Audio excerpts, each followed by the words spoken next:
coming up. Construction safety comes into question. Later, live in the newsroom, Coralville has a new adaptive clothing store. The Hawkeyes defense takes center stage. I'll have more in sports. Despite Starbucks bringing back pumpkin spice yesterday, summer is still here in Iowa City. I'll tell you more in weather. All that and more coming up on this Wednesday morning edition of DITV News. Don't go anywhere. DITV News starts right now.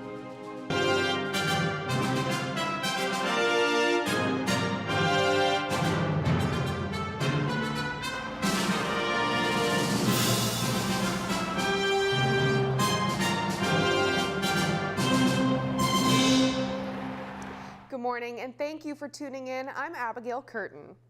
Coralville-based adaptive clothing brand Eightfold Fox is making fashion accessible by tailoring clothes for those with disabilities and medical conditions.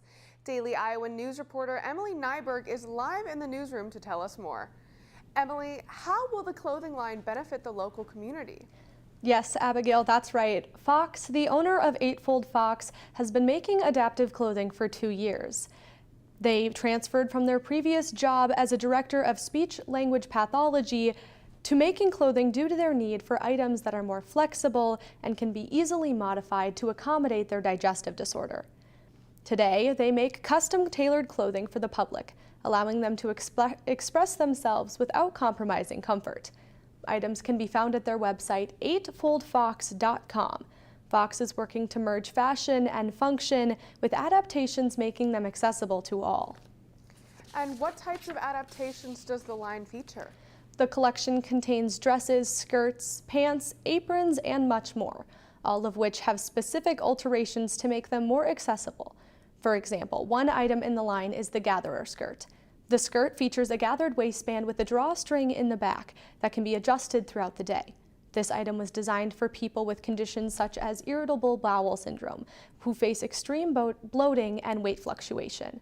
Along with this, Fox's store features clothing that accommodates people with arthritis, fine motor impairments, sensory needs, Crohn's disease, and much more. What does the future of adaptive clothing look like? Adaptive clothing is likely to rise in popularity as clothing markets globally are working to cater to as many consumers as possible. 1 in 4 adults in America live with a disability and 6 in 10 live with a chronic illness. So most people you know could benefit from adaptive clothing in some way. Back to you, Abigail. Thanks, Emily. Recently, a construction worker on Highway 180 was run over by a machine. This incident raised more questions on the safety protocols for road construction. The Iowa Department of Transportation points to the safe system approach as the ideal way to prevent accidents. This system aims to incorporate human error into the equation by adding additional warnings and protocols for when an accident occurs. This is achieved through extra signage, training to respond to an emergency, and encouraging safe driving.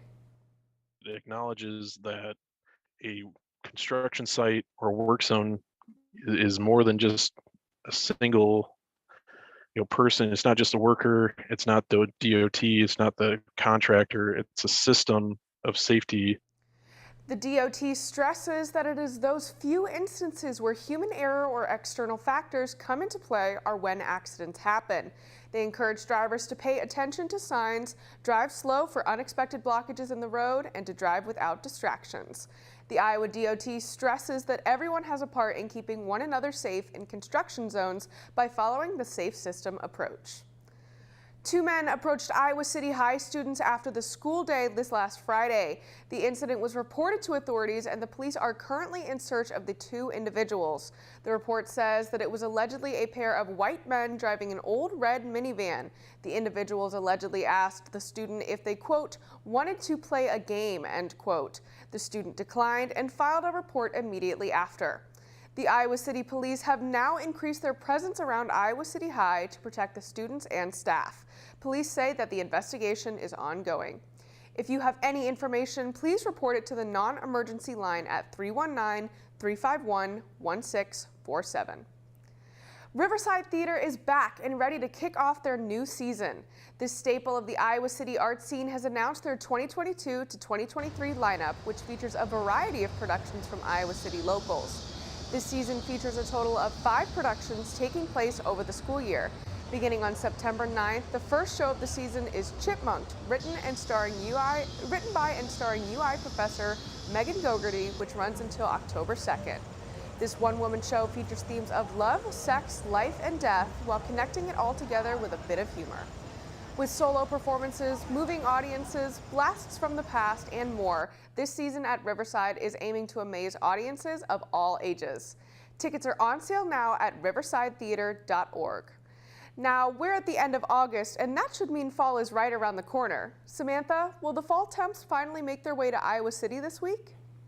Unfortunately, Abigail, just when we thought the fall was approaching, it would seem that is not the case. As we look at the live shot today of the Iowa River, today is going to be a high of 90 degrees and a low of 63. So you won't want to put on those sweatshirts quite yet, Hawkeyes. And tomorrow will be just as hot with a high of 89 and a low of 68. Looking further into the week, it doesn't look as though it will be getting any cooler. Friday is going to be a high of 91 and a low of 66 with partially cloudy skies. And for anyone going to the football game on Saturday, it looks like it's going to be an ideal day with partially cloudy skies and a high of 85 and a low of 62. To round out the week, we're slowly getting closer to fall with a high of 81 and a low of 62 on Sunday. Now, Sam, I've heard the Hawkeye defense is looking to be a dominant force again. Can you tell us more? Yeah, Samantha, that's right. Over the past couple seasons, the Hawkeyes defense has played a huge role in forcing turnovers and interceptions. And last year, the Hawkeyes defense actually led the nation in interceptions with 25. This year, defensive coordinator Phil Parker looks to Kayvon Merriweather and a few other leaders who have become veterans on and off the field. DITV sports reporter Max von Grease has more. They've been here a while, and I can't believe Kayvon's already his senior year, and the way he goes about his business, the way he pulls the guys in, and he sees it. He's very mature, understands what he has to do defensively, but he understands also his biggest part is helping the other guys out. Some guys might be, hey, we got 3 or 4 guys that can play the Mike, or we got 3 guys that can play the Will, or we got 3 guys that can play the Leo. So that's a plus. The defensive secondary for the Hawkeyes lost a lot of key contributors in Matt Hankins, Dane Belton, and Jack Kerner. But for this year's secondary squad, they're still rolling with their famous nickname, the Doughboys. We're keeping the Doughboys. It's going to keep rolling, so we'll see how long that lasts. Once you get into the DB room, you kind of get into the flow of being a Doughboy. We're slowly getting some new Doughboys in, but by the end of the camp, I think they'll officially be added to the Doughboy room. Merriweather and the rest of the Hawkeye defense will be put to the test as they face off against the South Dakota State Jackrabbits Saturday at 11 a.m. Thanks, Max. Aside from the Hawkeyes' solid defense, Iowa needs to work on their struggling offense. Iowa's poor offensive outputs is what many believe to be the reason Iowa was unable to capture the Big Ten title. This year, with another season of experience, the Iowa offense looks to prove why they are not the crutch of the team. There's absolutely the mental side of it. Just it gets easier as you go. As a senior now, being my 3rd year starting, I've been through it all. We're hungry. I think we're definitely motivated in that sense. Because, like I said, no one wants to be, no one on the offense wants to be third fiddle. Iowa has a tough matchup to start their season, facing off against a team that is bringing back multiple FCS All-Americans and a strong dual-threat quarterback. But can the high-powered South Dakota State offense translate to Kinnick Stadium with 70,000 fans right on top of them? Coach Ferentz knows that this is easier said than done. It's going to be great to be in Kinnick. We've been there for Fan Day, which is Kids Day. It was a good opportunity. I've already told the players, especially the younger guys, a little bit different when it's 70,000. And now it's our job to come and try to match the enthusiasm that our fans will have. I know it'll be a great environment, so hopefully we'll play up to that level and look like a good football team. The Hawkeyes will have their shot to prove their worth this Saturday against the tough South Dakota State Jackrabbits. Be sure to tune in to Friday's live show for a more in-depth breakdown of Iowa's matchup this weekend. Back to you, Abigail. Thanks for tuning into DITV. Head over to thedailyiowan.com for all your latest news between Monday and Friday. For DITV News, I'm Abigail Curtin.